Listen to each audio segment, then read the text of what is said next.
Fisker Automotive is an American automaker based in Anaheim, California. Henrik Fisker founded the company in 2007.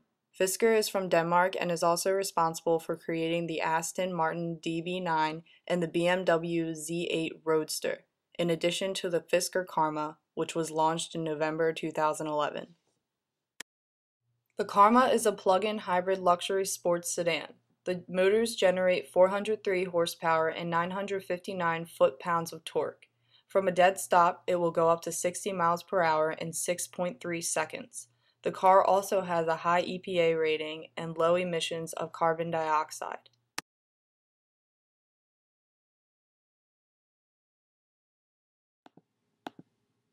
What was the idea when you were creating the Karma? What was your overall concept in general? So when we started Fisker Automotive, it was really, the idea was about it has to be something different than just a conventional V8 powered four-door sedan, because there's plenty of those with great brand names. Also, the concept about the company was about creating an environmental friendly lifestyle brand. So it's not just about the powertrain, it's about the solar roof, it's about the reclaimed wood. So there was many aspects of it where we felt in this market we can set ourselves apart by being a company that only makes electric vehicles with extended range. They're gorgeous looking, they're fun to drive, and they have a whole environmental friendly aspect around them with all these parts. A luxury vehicle that is both a sports car and environmentally friendly may have been too good to be true. In early May of 2012, a Fisker Karma showed a sign of major malfunctions that could lead many people to believe the car is unsafe. A Fisker Karma caused a fire in an owner's garage in Houston, Texas. Hey Megan, this car was brand new. In fact, it still had the paper registration tags on it. The owner pulled into the garage. He got out, went in the house. Within 3 minutes, the car was in flames. He says that he did smell some burning rubber when it got out of the car, but he never plugged it in. And as you see, it did some very bad damage to the garage and the home. These pictures courtesy of Auto Week.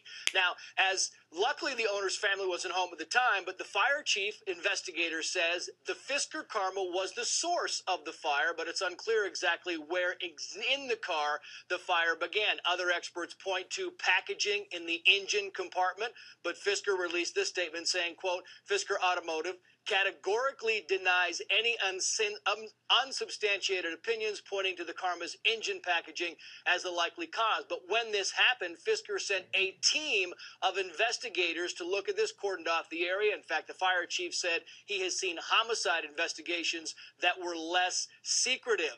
Fisker, of course, is under great deal of fire because they took that $529 million federal loan. Fisker now coming out saying, we looked in the garage and there's also some fireworks in there and maybe a faulty electrical panel, but they are continuing to build these cars. They are saying you cannot jump to conclusions here because we aren't sure what the fire is. The fire chief says, we know it started in the car. We're just trying to find out exactly where it started in the car.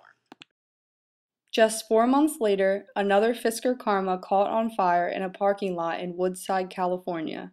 Sebastian Blanco of Autoblog said that the fire resulted in a voluntary recall to fix the low-temperature cooling fan located in the left front of the Karma, in front of the wheel, that apparently has an internal fault that caused it to fail, overheat, and start a slow-burning fire. About 2,400 Karmas were affected by this recall.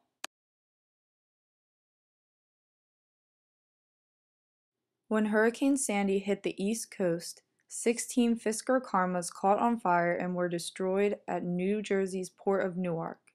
David Underkoffler of the Los Angeles Times said that no one was hurt during the incident and that shortly after the storm, Fisker announced that it had opened the parking lot at its plant in Wilmington, Delaware for utility and repair crews working to restore power and open roads in the area. Underkoffler also mentions that roughly 4,000 Toyota vehicles parked at the Port of Newark were also damaged by the storm, 2,128 of which were hybrids. Josie Garthwaite of the New York Times said that the 16 damaged Fisker Karmas were worth more than $1 million. Garthwaite quotes Russell Datz, a Fisker spokesman, who said in a telephone interview, "We can't be certain exactly what happened at the port, but we think being submerged in 13 feet of salt water had something to do with it." The company said that the cars were not charged at the time of the storm. Garthwaite said that the cars are made of aluminum, which has a lower melting point than steel, and that exposure to salt water would be fatal to any modern cars with electric components because it is highly corrosive and conductive.